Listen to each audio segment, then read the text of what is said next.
Okie doke. Well, welcome to this week of Grow or Die. I am Laura Chestikoff from Firebird Summit. Hey, Lawrence. Hey, it's good to be back.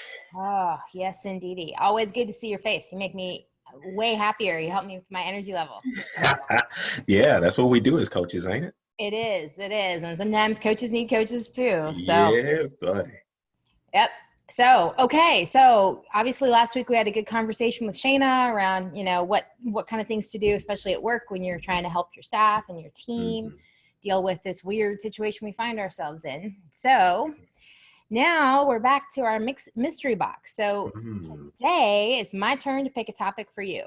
And so in the spirit of our current zombie apocalypse, my topic for you today is managing your own anxiety.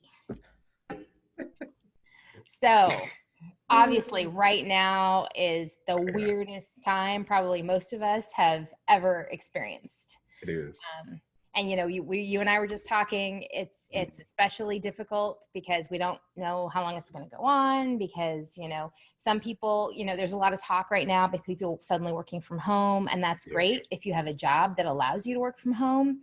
Yep. But you and I both know people who can't work from home, like Exactly. simply cannot. They have a job that is a physical on-premise job. Yeah. And we know plenty of other people whose companies have just simply shut down. I think Yeah. freelancers, creatives, people who are really more gig economy driven are Mhm. in dire straits right now already.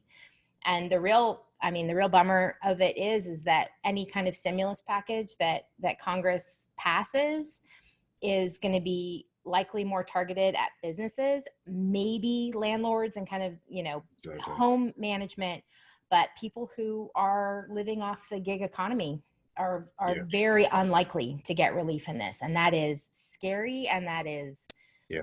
unnerving, and it's causing a scramble. So Yeah. right now, like I've been saying, I go back and forth between no, just breathe, no reason to panic yet, no reason to panic yet, Hmm. and actually being able to be calm. But I've been definitely taxing some of my Yeah. well-trained anxiety management tactics. So There you go. my question for you, Yeah.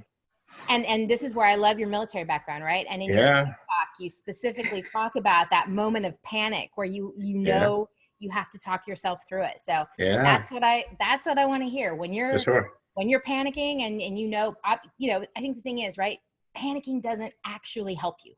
Panic will not help you do Yeah. anything productive, much less feel better in the moment. For sure. So there's, for whatever else, I think, anyone ever wants to say pros and cons about the military, they teach you what you need to, the steps to go through to help Exactly. keep you from panicking. So Exactly. I want Yeah. to hear your perspective on that today. So my F in me and my ENFJ won't allow me to move away from acknowledging that whatever you're feeling, it's real for you. And I want to acknowledge that. But what I want to talk about, where the E and the J and all that starts battling with me, is sifting through what's real from a perception. And what happens in the Laura, one of the things you alluded to is your brain, if you allow it, because we're naturally creative, you can come up with all these scenarios. And I love what happened the other night. My wife is the what if queen. She is what if this, what if that, and she literally like wanted me to listen to her doomsday scenario around money, around this, that, and other, and it came down to, then we're still fine, we're still good. And what I would say to people during this time, look, it's real for you, but breathe, pause. Well, I don't got time to pause. You have 30 seconds. Everyone has 30 seconds to just put things in their proper perspective. Do you still have a place to live? Yes.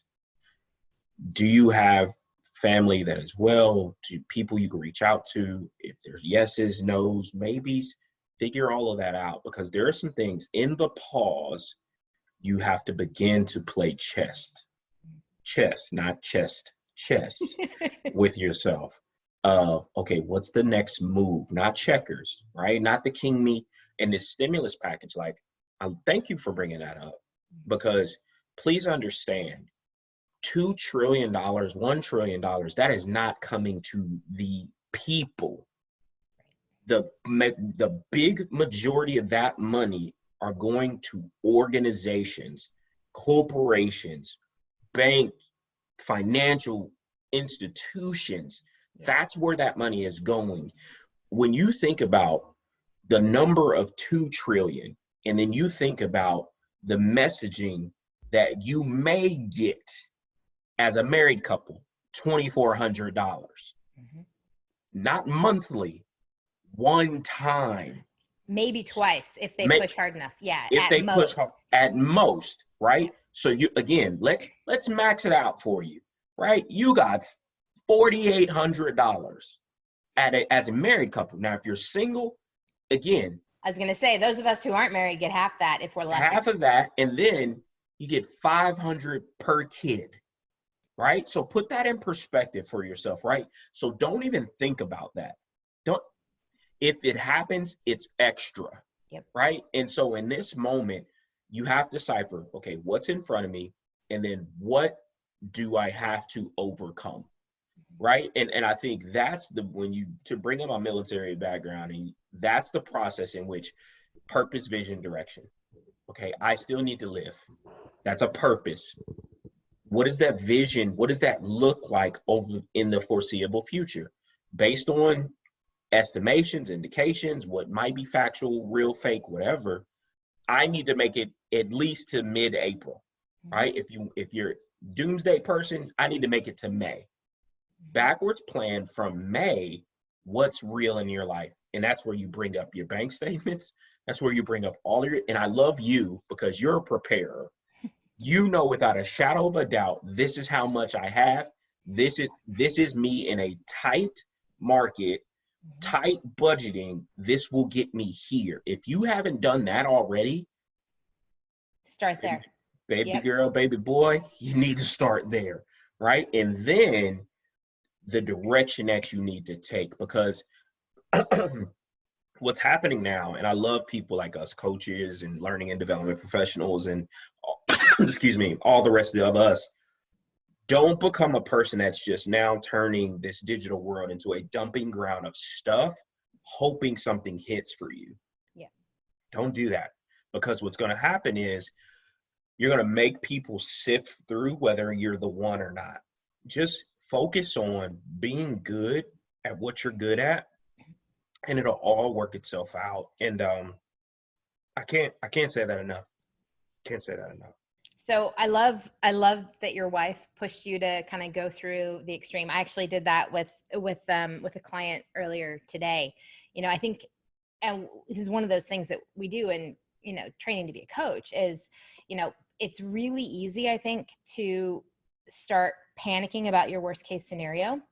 And as we see over and over and over again, if you actually put language to it and you describe what is my worst case scenario and you talk it through, it is almost never as bad as you think it's going to be. When it's this big, nebulous, scary, amorphous, undefined thing sitting out there like your personal boogeyman, it's terrifying. The moment you start getting tactical and saying, okay, look, worst case scenario, yeah, I might lose my apartment. Okay, absolutely. That's totally within the realm of possibility. So if that happens, then what? Do I have, I have someplace I can go. If that doesn't work out, do I have a backup? Like, I mean, and so I did the same thing that your wife did was, okay, what are the worst case scenarios? You know, I mean, for me, the thing that is the hardest to kind of figure out a contingency plan around is that I've spent 20 years working in retail, hospitality, and travel. So right now, all of my clients, half of my clients have completely closed their doors already and won't be reopening. We already know that. Others are in hiring freezes. Others have locked down all outside partnerships and all projects came to a screeching halt right away. So, you know, watching that and knowing that my network, I log into LinkedIn right now, and God, my personal network kind of looks like a front row seat to a bloodbath, because there's nothing happening right now. People are closing doors, and especially coming from, a tech startup world, Yeah. niche startups that were servicing the hospitality market, the retail market, which is the majority of people I know and companies that I work with. A lot of them are done. They're done Yeah. now. They're not going to not be done. I mean, it's not a question of, will we survive? They're already done. Doors closed. It's over. Yeah. So having said that, I did absolutely, and total transparency, of course, like I've had at least 3 or 4 times in the past few days of like, holy shit, I'm going to be living in my parents' guest bedroom in California. Holy crap. But you know what? That is my worst case scenario. And that For sure. it really is. But I love my parents. So, unlike a lot of people, like my parents don't make me crazy. So like Exactly. if I have to pack up all my stuff and schlep to California, I even mapped out like, okay, if I have to get from Miami to Northern California, like I actually have places to stay in almost every place I need to get there to get across the country. And it was actually, as morbid as it kind of sounds, it did actually make me feel better to be like, okay, this is what I've got. This is how long I can go before I need to, pull that particular trigger. But Yeah. it's not, there's no like truly dire, I'm not going to be living in my car. Yeah. And So that, I think, was the thing that I had to talk myself through thank you. to avoid panicking. Thank you. And I love what you did, right? Because you didn't think in the vacuum of you thought about who else exists as my network, a family, friends, that even in the worst case scenario, you still have family, you still have friends, you still have a network that you could do life with. And I think more than anything, what this did for us was really help us begin to evaluate community. Mm-hmm. And in those moments of fear, in those moments of doubt, feeling anxious for things you can't even see, right? And again, we're going with glass, like the most pessimistic glass half empty scenarios in this thing, where it's taking people out of character to think this way and to feel this way. And again, understanding that the immediate need, do not want to discount whatsoever a real emotion that someone is having around this pandemic. But okay, when's enough going to be enough? Are you going to panic yourself into an empty bank account?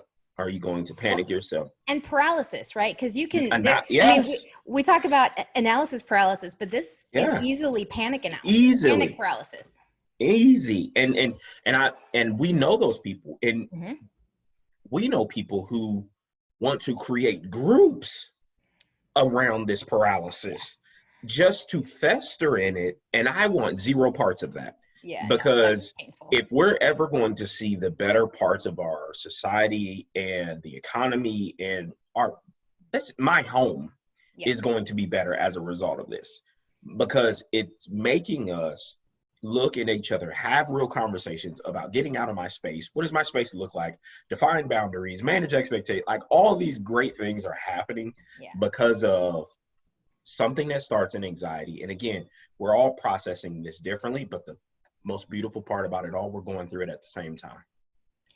So I love that point as well, because, this, and it's so, I mean, obviously I'm new to Miami, right? So one of the things that has been, and many of my friends have been super worried about, oh my God, you're in a new city, you're by yourself, you hardly know anybody.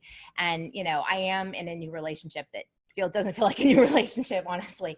But that's actually one of the things I keep coming back to, is that I am so glad that I am not totally isolated, because as a rule, like I've kind of historically sort of put myself in that position, and it just worked out timing wise that this time, I wasn't. And that is enormously gratifying, especially once, I start looking at, and this comes back to kind of my strengths view of things, right? He's good at completely different things than I am.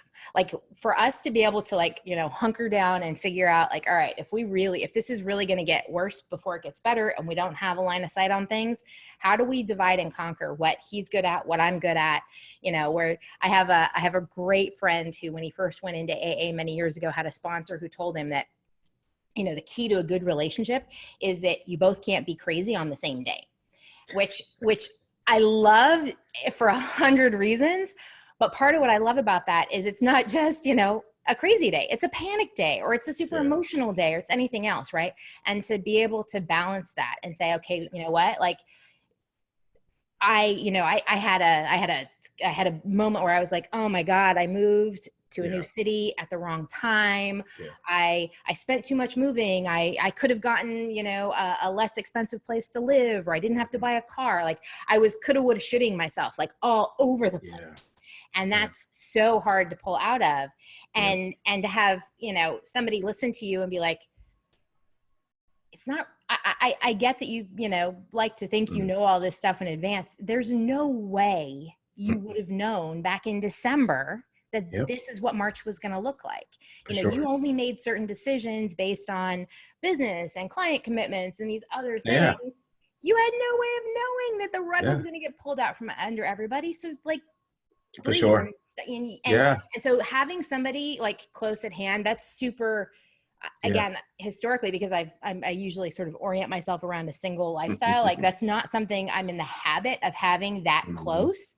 So it's been a sanity saver. Plus, Yeah. there's, again, to your point about the network, right? Yep. And your friends. I swear to God, so in love with Zoom these days. And it's like, when I went through my personal financial inventory of what things can Mhm. I cut, what things do I Yeah. need, how do I manage, my money and what I've got, Mhm. and break that stuff down. Zoom was one of the most important things for me to keep, Oh, because for I sure. I get on calls like 4 or 5 times a day with people, and a lot of the people that I know have worked from home for a long time, Yeah. but they, the trick for most of us working from home is that at the end of the day, we go out, or we go to the gym, or we get out of the house. Mhm. And since they can't do it anymore, we're kind of all going stir crazy. For And to be able sure. to get on video and be like, yeah, Yeah. today sucked, or my Yep. spouse is making me crazy, or Mhm. the neighbors got into a fight and we're sitting here listening to them all night. Like, just to be able to talk to people is Yeah. sometimes, again, especially if you're in a city, like Miami locked down last night, so we're Yeah. in stay-at-home mode. um and so especially when you're in a place like that, and apartment living, when your neighbors are like pissing each other off, oh man, I've been listening to so many arguments. Wow. And and you can't escape it. Like, it's not, Yeah. there's nowhere to go. You're just a hostage in your own home in that For regard. sure. And it's just a big adjustment. So yeah, like Yeah. 3 times today I've just gotten, I was on Slack. I'm like, Wow. you have Yeah. time? And of course, it's funny because normally we say, do you have time? Now everybody has time. It's like, but are you near your computer? I Exactly. just want to talk. Like, I just want to, and I want to see somebody while I do Yeah. it.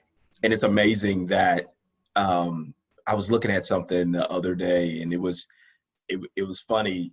It had a meme. So here in Atlanta, the mayor basically said not only essential personnel move, right? They took a Miami approach to trying to slow in this thing, or flatten the curve, as they're saying.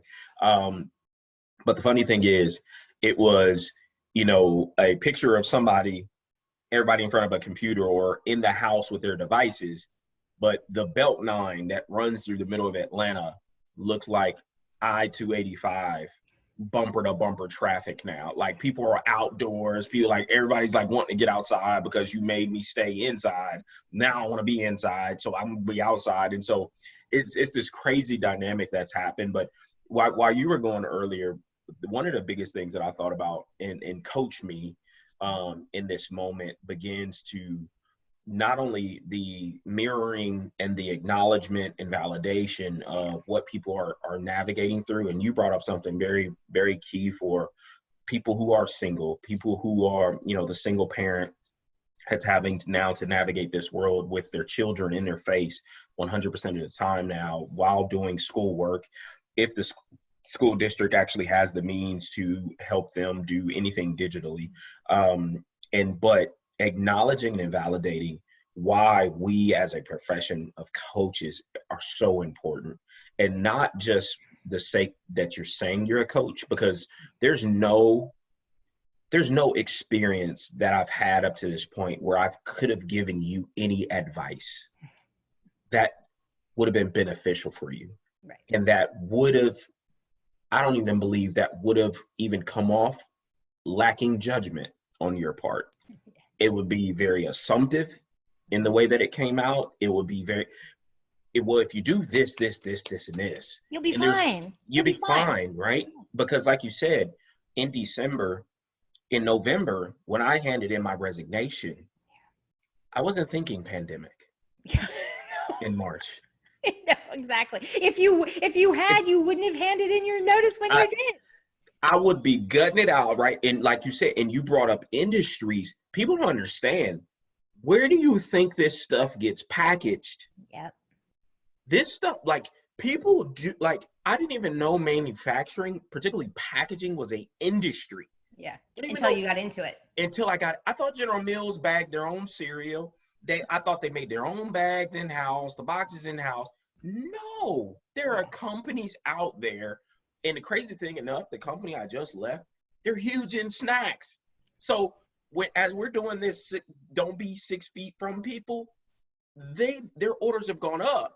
Yeah. Like, because people are snatching stuff off the shelves. Yeah. So all the things, like everybody trying to eat healthy, man, you can't find a bag of Frito-Lays anywhere. No. Like I know that the Walgreens on my corner was like wiped out of every single like small grab bag of chips, cookies, crackers, everything gone. Yeah, but that environment that job can't be done remote. Yeah. There's only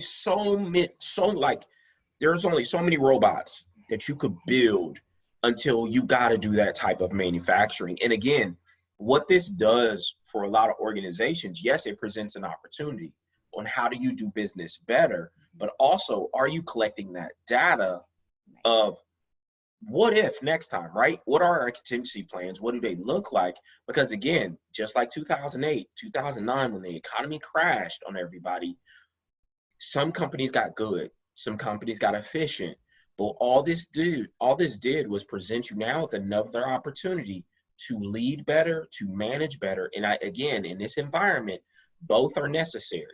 Yep. Leaders in making sure you have manageable processes in place to actually get you to that next level. Because again, everybody is needed in this moment to band together, to team together. And I want to say one more thing about networks. Mm-hmm. Now is not the time to try to build a network and try to flip that into something for yourself.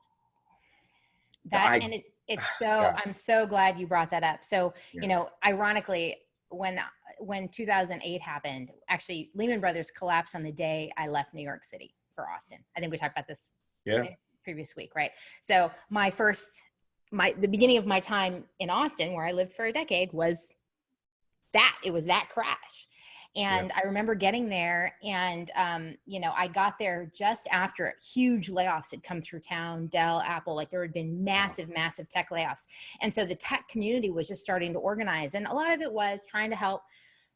It was kind of the early side of the gig economy. So a lot of people were like trying to build like apps to put in the app store, like little things that they could do. Well, they still had a little bit of a severance to try to see if they could, build some revenue and things like that.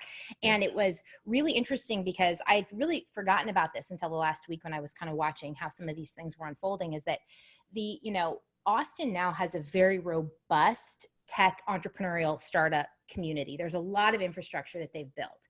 All of that was built out of necessity. Yeah. Out of the 2008 and 2009 collapse. The big things that are there, particularly things like Capital Factory, which is now really taken root as kind of the gravity well for the entrepreneurial scene in Austin. Yeah. That came out of that specific situation. And so there is, I think, a lot of place where lessons are great. Because the other thing about this is not going to be the last pandemic we have. There are a lot of environmental reasons. And I watched a great TED Talk on sort of where some of this originated and why we should really consider that this is not going to be the last one of these that we deal with. Yeah. And it changes a lot of things, right? So to your point about some jobs simply cannot be done. And again, from a knowledge worker perspective, we've been talking a lot for the past couple of weeks about working from home and making that transition, and don't let everybody drive you crazy. And, how do you manage that, which is useful. And for plenty of people, that is the reality.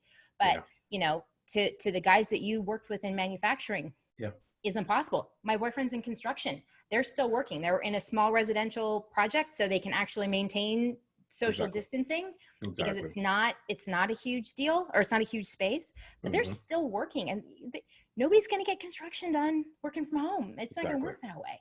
And so Exactly. there's tons of stuff that is simply not manageable any other way, which comes Yeah. back to like, how do you lead, and how do you manage your own anxiety, Yeah. because it is a totally scary time. One of the things that's been really awesome to watch is my boyfriend's boss is, general contractor, and he Hmm. has been doing everything he can to keep his team working, and it's been really awesome to watch, because he's been doing everything he can.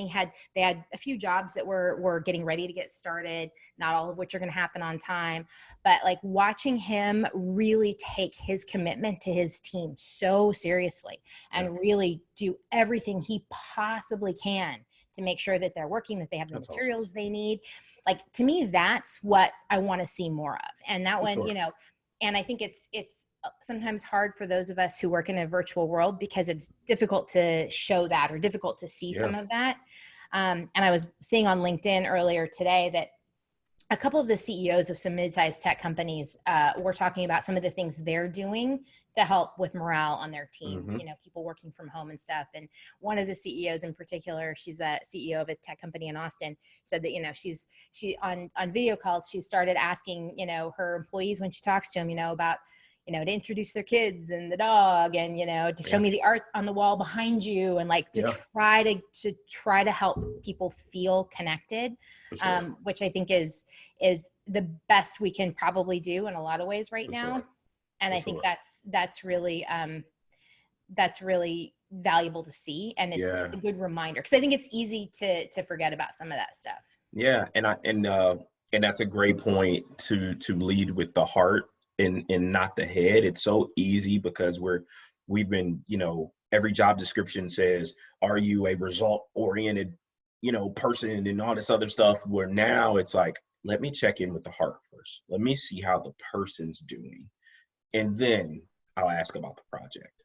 Let me ask, and again, I love the Instagram post of mom at the table with her laptop and seeing one kid on a cell phone, another kid on a tablet, if they have that as a capacity, or the sharing of the laptops and the different things like that. Because again, my wife as an educator in serving disadvantaged youth, they don't have multiple laptops. Yeah. If they And have one, they're so lucky. if they have one, and it was like one family, somebody we know that we go to church with, her didn't even think that the whole family's home. And her husband's job, they don't provide them work laptops. Yeah. So the one laptop that they had at the house, he was using for work. Kids still got to go to multiple kids, different grade levels, and they like literally, dad, like 8 hours, I need this laptop. And Yep. so just us as a community, if you have electronics laying around, have you asked, and we're talking about managing anxiety, take your time, take your moment. Okay, what's next?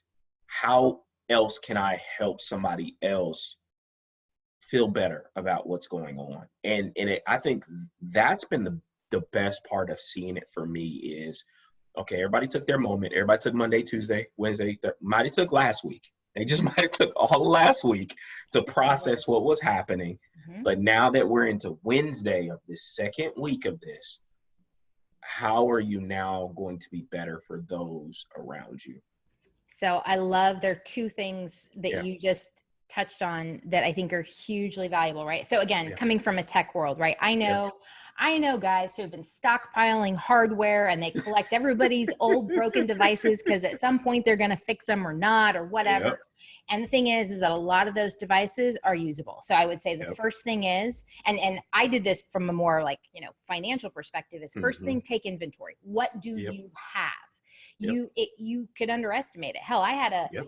big old huge bag of like lentils and black beans in the bottom drawer. I forgot I had those. Great. So that's two things. I don't need to I don't need to try to, wrestle out of a grocery store Exactly. that's empty right now. Right. Yep. So do an inventory. Do you There you have go. devices, extra tablets? How many of us have I keep old phones just to Me too. save. even though I don't have a SIM card, but you can connect them to a network if you have a Wi-Fi. So Exactly. what do you have that you can actually help make available to somebody who Mm-hmm. needs it? Exactly. And then how do you actually pull together your own list of things? So again, back to taking your own inventory. One of the first things I had to do to kind of get my head around stuff is, what are my bills every single month? And what can I cut? What's important? What am I willing to hold on to now, but I might be willing to let go of if this goes on too long? And then what just is not important right now? Just lop it off as quickly as possible. And doing that is also, I think, one of those things that made me feel better, because it made me super clear that I know where I stand and understand kind of what my runway sort of looks like while we sort of figure out the rest of these things. And I think that comes back to that articulating your worst case scenario, right? It does not usually help to be unclear about how bad or what the fuzzy thing is. And while you want to update that as new information comes out, the truth is, the clearer you can be with yourself about what this looks like, what you know you have at your disposal, what you know you need, how long you can make it last, all of those things becomes a lot easier to manage. Great. This is what has to happen. If it doesn't, then this is what I'm going to do.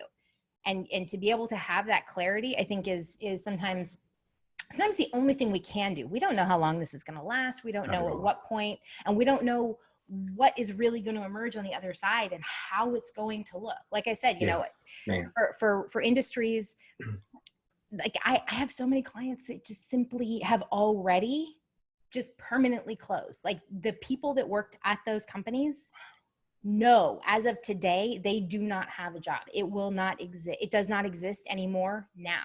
So they're scrambling for health insurance. They're scrambling for all kinds of things. They have to come up with the next plan, and trying to come up with the next plan when, there's no clarity on what this is going to look like is truly scary. So for me, that managing anxiety piece comes back to, what can I actually do? There you go. And then once I've done what I can do, what do I do with the rest of my time and my energy and my brain space? And some of it is that connection with other people. For sure. And, some of it's meditating, some of it's, trying to, I do jumping jacks until I can't get, especially now that I can't go to it, right? Just what can I do? Phone, find an app on your phone that you can do an in-home workout so that you can try to exhaust yourself or. For sure.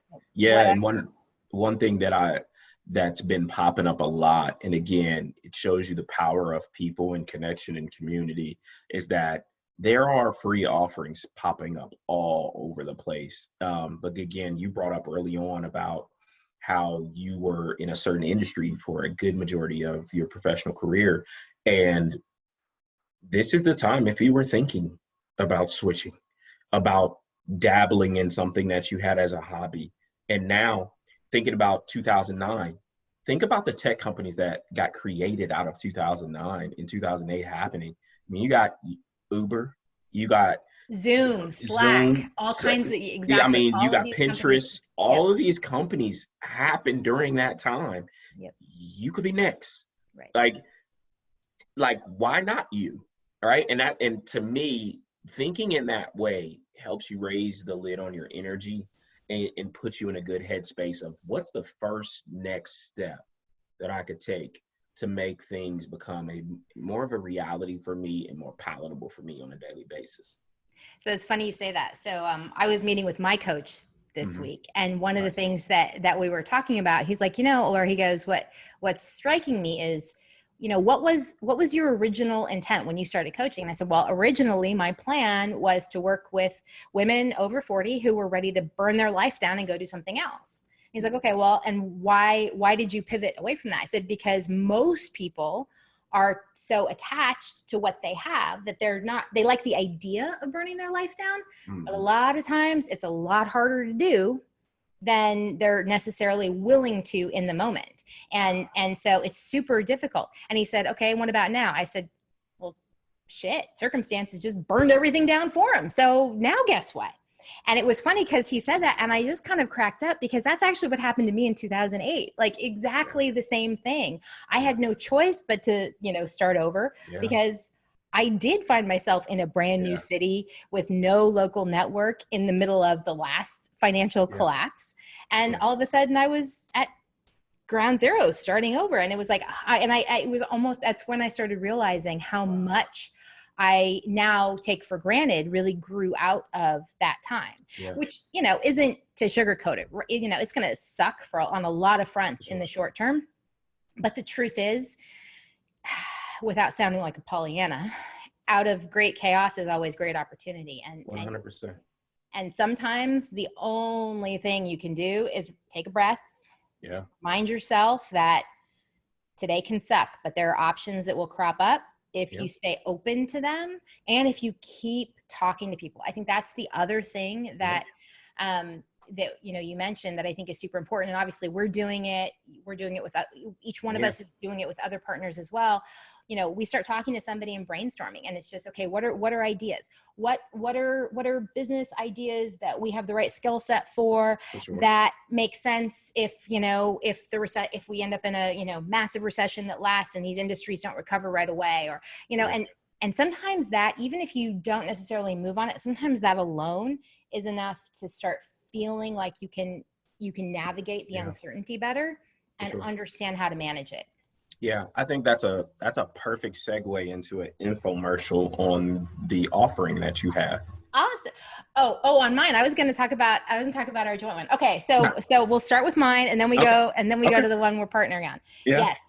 Yes, thank you. So actually, I am starting to do some group coaching sessions. We're going to do three sessions.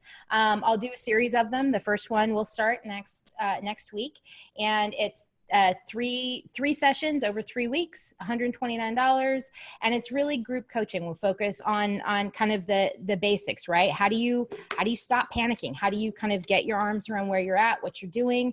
Really, then the second session will be focused on your values. How do you take what it is that matters to you, especially if your perspective is changing. I think a lot of people think about their values as this static thing. And the truth is, in my experience, they're not. I know very much that at 45, my values are very, not radically different, but they have shifted. And there's some important nuances for what they are today from what they were when I was 25. And really acknowledging those has been super, super meaningful to me, because it's changed how I spend my time, how I focus on certain things. And so that's session 2. And then the third session we're going to do is really around pulling together an action plan. Nice. So I'm going to be doing a series of these. It's on my website, firebirdsummit.com. You can find all the information there. But it's definitely something that, that's super, super meaningful to me, particularly as I have reminded myself, or had other people remind me, that 2008 and 2009, those sucked pretty hard. But the truth is, it was, in hindsight, an opportunity for a lot of people I know to make some big changes that now they're grateful they had the chance to make. And I don't want to minimize any of the current anxiety, but the truth is, for some people, now really will be the time they can rip off the Band-Aid and make some pivots.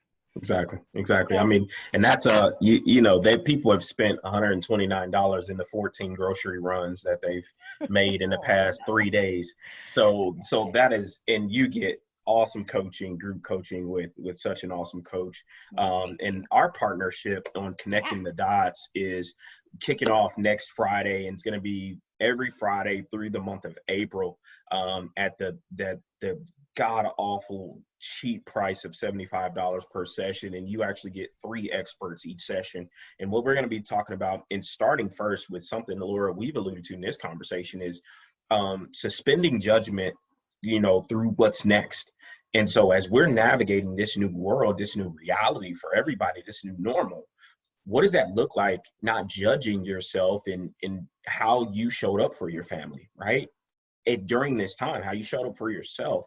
And so we're starting with that session. We're going to navigate through some other leadership principles and manager as coach, and just some awesome sessions that I can't wait to see you rock the mic in that session with those other leaders, and just that interplay of energy and expertise, and just going to be action packed. And people are going to be changed, I believe, when they take the advice, take the notes, and just really come to do work. That's really what it's about. Coaching is about the client coming in prepared. Yep, there's some anxiety around why I'm here, but when you come in ready to do work, beautiful things happen. So I'm super excited about Connecting the Dots 2020.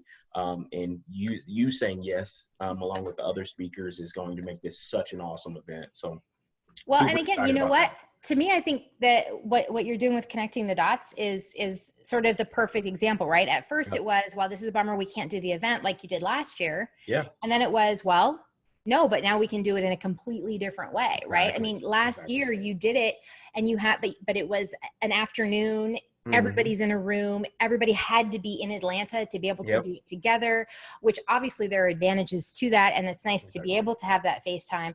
But the moment you kind of opened it up, put it Yeah, online, now you're able to have, participants and other exactly. coaches and leaders join who aren't in Atlanta, Exactly. and now we can extend the offering. So Exactly. again, I think it's kind of like the perfect microcosm of It is. the potential in this. Yeah. Yes, there is the bummer of having to let go of what it was, but sometimes that's the only way you figure out what's next. Created a new normal. Exactly. All right. Exactly. Well, my friend, thank you. It's been awesome talking to you as Thank you. always. As always. Alrighty, in that case, everyone, I hope you have a safe and productive week, whatever that looks like. Remember to breathe, and remember, again, more than anything else, that as much as people might drive you crazy, remember that you love who you love for a reason. And when this is all over, they're the ones we're coming through it with. Exactly. Have a great one, Alrighty. Alora. You too, Lawrence. Take care. Bye-bye. Bye-bye.